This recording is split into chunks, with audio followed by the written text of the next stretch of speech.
ஐந்து கரத்தனை யானை முகத்தினை இந்தின் இளம்பரை போலும் எயிற்றனை நந்தி மகந்தனை ஞான கொழுந்தினை புந்தியில் வைத்தடி போற்றுகின்றேனே. நமக்கு ஜோதிட ஞானத்தையும் கிரியா யோகத்தையும் தந்த குருமார்களுக்கு நன்றி. ஜோதிட சொந்தங்களுக்கு வணக்கம்.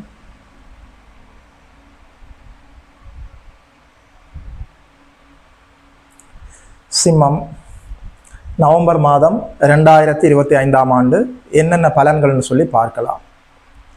ராசிநாதன் சூரிய பகவான் மாதத்தினுடைய நடுப்பகுதியில இருந்து நீச்ச நிலையிலிருந்து விடுபட்டு உச்சகுருவின் பார்வையில் வந்து அமரப்போகிறார். விரயத்திலே அமர்ந்திருக்கக்கூடிய உச்சகுரு 4, 6, 8ஆம் இடங்களை பார்க்கிறார். மாதத்தினுடைய முற்பகுதியில் ராசிநாதன் சூரிய பகவான் நீச்சமடைந்திருந்தாலும் சுக்கிரனோடு சேர்ந்து அமர்ந்திருந்தார். மாதம் முழுவதுமே ராசிநாதன் சூரிய பகவான் குருச்சுக்குர தொடர்புகளோட சுபத்துவமாக இருக்க போகிறார். ஐயா, அஷ்டமச்சனி நடந்து கொண்டிருக்கிறதே. அஷ்டமச்சனி நடந்து கொண்டிருந்தாலும் அஷ்டம சனி பகவான் நேரடியாக உச்சகுருவின் பார்வையில் இருக்கிறார்.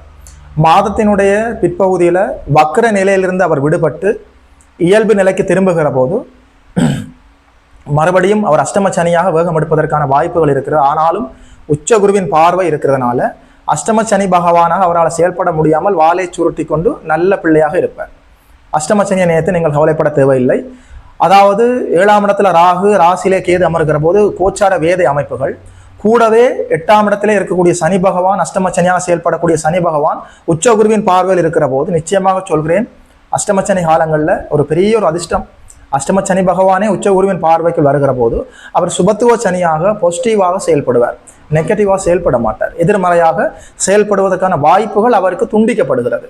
மங்களகரமாகத்தான் செயல்படுவார். 12ஆம் இடத்துல விரயத்தில் உச்சகுரு இருக்கிற போது விரயங்கள் இருக்கும். உங்களுக்கு விரயங்கள் இருக்க வேண்டும் என்றாலே வருமானங்கள் வர வேண்டும் அல்லவா?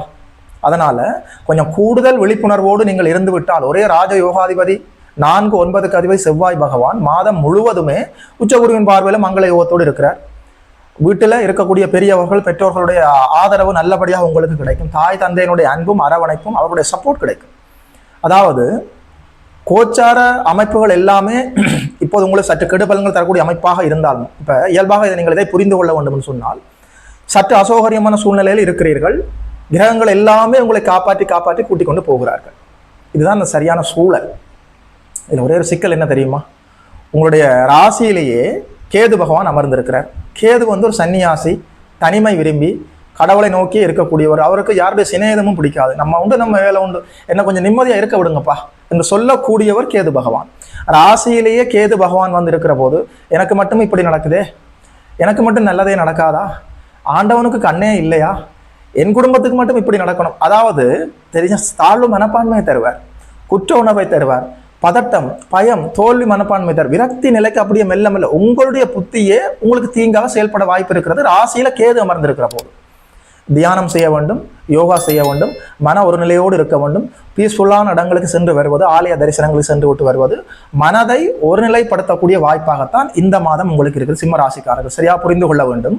மற்ற எல்லா கிரகங்களும் நல்ல சுபத்துவமாக குறிச்சுக்குற தொடர்புகளோடு இயல்பாக இருக்கிறது. அஷ்டமச்சனி கூட அஷ்டமச்சனியாக செயல்பட முடியாமல் கைகால்கள் கட்டப்பட்டிருக்கிறார். ஆனால் ராசியிலேயே அமர்ந்திருக்கக்கூடிய இந்த கேது பகவான் உங்களுக்கு ஒரு விரக்தி மனப்பான்மையை தருவார். தேவையில்லாத எண்ண ஓட்டங்கள், மன அழுத்தம் இருக்கும். இது போன்ற அமைப்புகளிலிருந்து நீங்கள் உங்களை நீங்களே விடுவித்துக் கொள்வதற்காக மனதை ஒரு நிலையாக்கி யோகா, தியானம் செய்து பழகுவது நல்லது. அல்லது ஒரு அமைதியான இடத்திற்கு ஒரு வாக்கிங் போய் வரலாம். அல்லது பேருந்தில் ஒரு ஜன்னல் ஓரமாக அமர்ந்து, இந்த அழகான பாடல் ஒன்று இருக்கிறது, பேருந்தில் நீ எனக்கு ஜன்னல் ஓரம், பின்வாசல் முற்றத்திலே துளசி மாடம். இது போன்ற அழகான பாடல்களை கேட்டுக்கொண்டு பேருந்தில் ஒரு ஜன்னல் ஓரமாக இருந்து ஒரு இயல்பான ஒரு அமைதியான ஒரு பயணம் செய்து விட்டு வரலாம். அதாவது மனதில் தேவையில்லாத குழப்பங்களை உங்களுக்கு நீங்களே ஏற்படுத்தவில்லை என்றால் இந்த மாதம் உங்களுக்கு நன்மை தரக்கூடிய மாதம். இதைத்தான் நான் சொல்ல வருகிறேன், சரியாக புரிந்து கொள்ள வேண்டும். அதாவது இயல்பாகவே சிம்ம ராசிக்காரர்கள் இயற்கை விரும்பிகள், இயல்பாக செயல்படக்கூடிய ஒரு ஒளி நிறைந்த ராசியில நீங்கள் பிறந்திருக்கிறீர்கள். இது எப்படி இருந்தாலும் ராசிநாதன் நல்லபடியாக அவர் நீச்சம் அடைந்தாலும் சுக்கிரனோடு சேர்ந்திருக்கிறார். மாதத்தினுடைய நடுப்பகுதிக்கு பிறகு அவர் நீச்ச நிலையிலிருந்து விடுபட்டு உச்சகுருவின் பார்வைக்குள் வருகிறார். ராஜ யோகாதிபதி 4, 9 கூடையவர் மங்கள யோகத்தோடு செவ்வாய் பகவான் குருவின் பார்வையில் இருக்கிறார். அதாவது இயல்பாக சொல்கிறேன், சிம்மராசிக்காரர்களுக்கு அப்படி ஒன்றும் கைமறி போகவில்லை.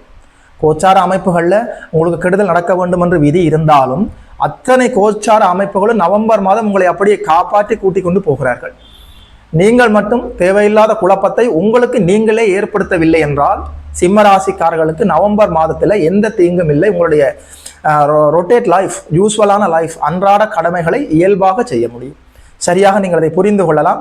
பயப்படுவதற்கோ பதட்டப்படுவதற்கோ தாழ்வு மனப்பான்மைகள் நீங்கள் போவதற்கோ எந்த அதிகாரமும் இல்லை. சரியாக நீங்கள் அதை புரிந்து கொள்ள வேண்டும். அதாவது 12ஆம் இடம் இயல்பாக வலுத்திருக்கிறது. அதாவது வெளிநாடு செல்வதற்கான வாய்ப்புகள் வரும். வெளிநாடு செல்ல வேண்டும், வெளி மாநிலம் செல்ல வேண்டும், ஏற்றுமதி இறக்குமதி தொழிலில் நீங்கள் ஈடுபட்டு கொண்டிருந்தால் உண்மையாக கணிசமான வருமானத்தை பார்க்க முடியும். வெளிநாடு செல்வதில் இருந்த தடை தாமதங்கள் அப்படியே விலகும். பாஸ்போர்ட், விசா போன்ற அமைப்புகள் இயல்பாக உங்கள் கைகளுக்கு வருவதற்கான வாய்ப்பு இருக்கிறது. வெளிநாடு செல்ல முடியும், அங்கே சென்று படிக்க முடியும். வெளிநாட்டிலேயே வேலை செய்து கொண்டிருக்கக்கூடிய, அங்கே வாழ்ந்து கொண்டிருக்கக்கூடிய யோதிட சொந்தங்களுக்கு அங்கேயே குடியுரிமை கிடைப்பது, அங்கே நல்ல வேலை கிடைப்பது, அங்கே நல்ல கை நிறைய சம்பளம் கிடைப்பது, இது போன்ற அமைப்புகள் எல்லாம் இயல்பாக காத்திருக்கிறது. உங்களுக்கு ஒரு விஷயம் தெரியுமா? அதாவது நாங்கள் தான் அதை வெளிநாடு என்று சொல்லி, அப்ராட் என்று சொல்லி, வெளிநாடு என்று சொல்லி பெருமையாக பேசுகிறோம். இங்கே ஜோதிட அமைப்பில் இங்கே ரிஷிமார்கள் பரதேச வாசம் என்று சொல்லி இருக்கிறார்கள். பிறந்த மண்ணை விட்டுட்டு வேறு நாடுகளுக்கு, வேறு மாநிலங்களுக்கு, வேறு மாவட்டங்களுக்கு அப்பா இல்லாமல் அம்மா இல்லாமல் தனியாக அங்கே போய் நம்முடைய துணியை நாமே துவைத்து, நம்முடைய உணவை நாமே சமைத்து அங்கே இருந்து கஷ்டப்படுவதற்கு பேர் வெளிநாடா? அதை பரதேச வாசம் என்று சொல்லி இருக்கிறார்கள். ஆனால் 7.5 சனி, அஷ்டம சனி, ஜென்ம சனி இது போன்ற அமைப்புகள், அதாவது கோச்சாரத்தில் சற்று தீங்கு தரக்கூடிய சனி அமைப்புகள் நடக்கிற போது நீங்கள் தூர தேசத்திலே சென்று அமர்வதே உங்களுக்கு பனிஷ்மெண்ட் தானே. ஆல்ரெடி பனிஷ்மெண்ட் தந்தாச்சுது. அதாவது வெளிநாட்டிலே இருக்கக்கூடிய ஜோதிட சொந்தங்களுக்கு 7.5 சனியால் தாக்கங்கள் குறைவாக இருக்கும் என்று சொல்ல வருகிறேன். அதாவது வெளிநாடு செல்லலாம், அதற்கான தடை தாமதங்கள் அப்படியே விலகுகிறது. 12ஆம் இடம் சுபத்துவமாக இருக்கிற போது வெளிநாட்டு கனவுகள் நிறைவேறும். சரியாக நீங்கள் இதை பயன்படுத்திக் கொள்ளலாம். எது எப்படி இருந்தாலும் உங்களுக்கு இப்போது 7.5 சனியில் அஷ்டம சனி நடந்து கொண்டிருக்கிறது. அஷ்டம சனியில் திருமண அமைப்புகளை முன்னெடுத்து கொண்டு போகக்கூடாது. என்னதான் மற்ற கிரகங்கள் எல்லாமே உங்களுக்கு சுபத்துவமாக இருந்தாலும் சரியாக நீங்கள் அதை புரிந்து கொள்ள வேண்டும். என்னுடைய நீண்டகால ஜோதிட அனுபவத்தில் சனி பகவான் அஷ்டம சனியாக செயல்படுகிற போது நடந்த திருமணங்கள் 90% ஃபெயிலியர் ஆகிருக்குது, தோல்வி அடைந்திருக்குது. அதனால புது முயற்சிகள் எடுப்பது, அகல கால் வைப்பது, கோபத்தில் முடிவெடுப்பது, பதட்டப்படுவது, அவசரப்படுவது, இது போன்ற அமைப்புகளை அப்படியே தவிர்க்க வேண்டும். உங்களுக்கு நீங்களே எதிர்மறையாக சிந்திப்பதை அப்படியே தவிர்க்க வேண்டும். நிதானமாக, பொறுமையாக, பக்தி பூர்வமாக, இயல்பாக நீங்கள் செயல்படுகிற போது நவம்பர் மாதம் சிம்மராசிக்காரர்களுக்கு அப்படி ஒன்றும் கைமுறை போகாது. எல்லா கோச்சார மற்ற அமைப்புகள் எல்லாமே இயல்பாக செயல்பட்டு கொண்டிருக்கிற போது வருமானம் இருக்கும். நல்லபடியாக குடும்பத்தில் நிம்மதியாக இருக்க முடியும்.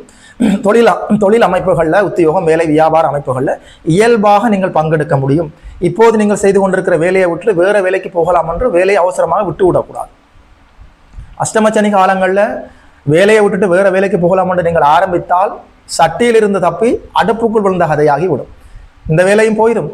நல்ல வேலை கிடைப்பதில் தாமதமும் தடையும் ஏற்பட்டு விடும். அதனால அவசர முடிவு, கோபத்தில் முடிவு எடுக்கவே கூடாது. இயல்பாக பக்தி பூர்வமாக நீங்கள் செயல்படுகிற போது இந்த நவம்பர் மாதம் சிம்ம ராசிக்காரர்களுக்கு அப்படி ஒன்றும் பெரிய கெடுதல்கள் நடந்து விடாது. சரியாக நீங்களே பயன்படுத்திக் கொள்ளலாம். சனியினுடைய துறையிலே நீங்கள் செயல்பட்டு கொண்டிருந்தால் தேங்காய் வியாபாரம் செய்பவர்கள், இரும்பு கடை வைத்திருப்பவர்கள், மெக்கானிக் செட் வைத்திருப்பவர்கள், வாகன உதிரி பாகங்கள் விற்பனை செய்பவர்கள், மதுபான கடை வைத்திருப்பவர்கள், அங்கே வேலை செய்யக்கூடிய ஊழியர்கள், பெட்ரோல் பங்க் வைத்திருப்பவர்கள், அங்கே வேலை செய்யக்கூடிய ஊழியர்களுக்கு எல்லாமே நன்மை நடப்பதற்கான காலம். அதே நேரத்தில் இது போன்ற மர அமைப்புகள், தளபாடங்கள், மர தளபாடங்கள் விற்பனை செய்பவர்களுக்கு இயல்பான நன்மைகள் நடக்க காத்திருக்கிறது. செவ்வாயினுடைய துறையிலே, மருத்துவ துறையிலே, விளையாட்டு துறையிலே, தீயணைப்பு துறையிலே செயல்படக்கூடியவர்கள் கூடுதல் நன்மைகள் நடக்க காத்திருக்கிறது. அதாவது நிலம் வாங்கி விற்பவர்கள், ரியல் எஸ்டேட் பண்ணுபவர்கள், ரியல் எஸ்டேட் என்று சொல்வார்கள் இல்லையா, நிலத்தை வாங்கி விற்பனை செய்பவர்கள், அவர்களுக்கு நன்மைகள் நடக்க காத்திருக்கிறது. அதே நேரத்தில் அரசாங்கத்தில் உயர் பதவியில் இருக்கக்கூடியவர்களுக்கு நல்ல வாய்ப்புகள் தேடி வரும். மாதத்தினுடைய நடுப்பகுதிக்கு பிறகு சூரிய பகவான் நீச்சத்திலிருந்து விடுபட்டு உச்சகுருவின் பார்வையில் சிவராஜ யோகத்தை ஏற்படுத்துகிறார், மங்கள யோகத்தை ஏற்படுத்துகிறார். அரசு வழி நன்மைகள் இல்லாமல் இயல்பாக காத்திருக்கிறது. உண்மையில சொல்றேன், நல்ல யோக தசாபுத்தியில் நடந்து கொண்டிருந்தால் கை நிறைய சம்பளத்தோடு நல்ல அரசு உத்தியோகம் கிடைக்கும், நல்ல வாய்ப்புகள் இருக்கு. மாதத்தினுடைய பிற்பகுதியில அரசியல்வாதிகளுக்கு உயர் பட்டங்கள், பதவிகள் தேடி வரும். அரசு வழி லாபங்கள் எல்லாமே இயல்பாக காத்திருக்கிறது. தாய் தந்தையினுடைய சப்போர்ட் கிடைப்பதற்கான எல்லா வாய்ப்புகளும் இருக்கிறது. 7.5 சனி, அதாவது அஷ்டம சனி பகவான் உங்களுக்கு கெடுதல் செய்ய முடியாத சூழல்ல உச்சகுருவின் பார்வையில மங்கள யோகத்தோடு இருக்கிறார். 4-9 கூடிய ராஜ யோகாதிபதி உச்சகுருவின் பார்வையில் இருக்கிறார். மாதத்தினுடைய ஆரம்பத்திலும் மாதத்தினுடைய பிற்பகுதியிலுமே எது எப்படி இருந்தாலும் ராசிநாதன் சூரிய பகவான் குறிச்சுக்குற தொடர்புகளோடு இருக்கிறார். உண்மையில சொல்றேன், சிம்ம ராசிக்காரர்கள் நீங்களாக வரிந்து கட்டி கொண்டு உங்களுக்கு நீங்களே கெடுதல் செய்யவில்லை என்றால் இந்த மாதத்துல ஒரு தீங்கும் இல்லையே. இயல்பாக இந்த வாய்ப்புகளை எல்லாம் நீங்கள் சரியாக பயன்படுத்திக் கொள்ள வேண்டும்.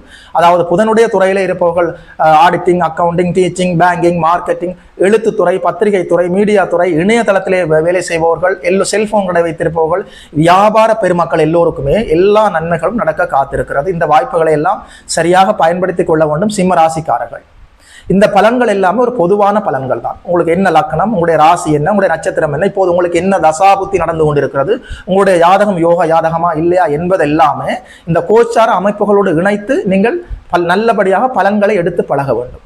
எதப்படி இருந்தாலும் அஷ்டமச்சனி காலத்தில் அஷ்டமச்சனி பகவான உச்சகுருவின் பார்வையில் சுபத்துவமாக செயல்படுகிற போது நீங்கள் இயல்பாக கூடுதல் விழிப்புணர்வோடு இருந்துவிட்டால் இந்த நவம்பர் மாதத்தை சிம்மராசிக்காரர்கள் இயல்பாக கடந்து வந்துவிட முடியும். வாழ்த்துக்கள். யோகி மதன் அஸ்ட்ரோ சென்டர் யூடியூப் சேனலை சப்ஸ்கிரைப் செய்திருக்கின்ற அனைத்து தோழர்களுக்கும் தோழிகளுக்கும் என் மனப்பூர்வமான நன்றிகள். பார்த்தவர்கள் உங்களுடைய நண்பர்களோடும் உறவினர்களோடும் பகிர்ந்து கொள்ளுங்கள். இதுபோல இன்னும் ஒரு அற்புதமான வீடியோவில் சந்திக்கிறோம். நமஸ்காரம்.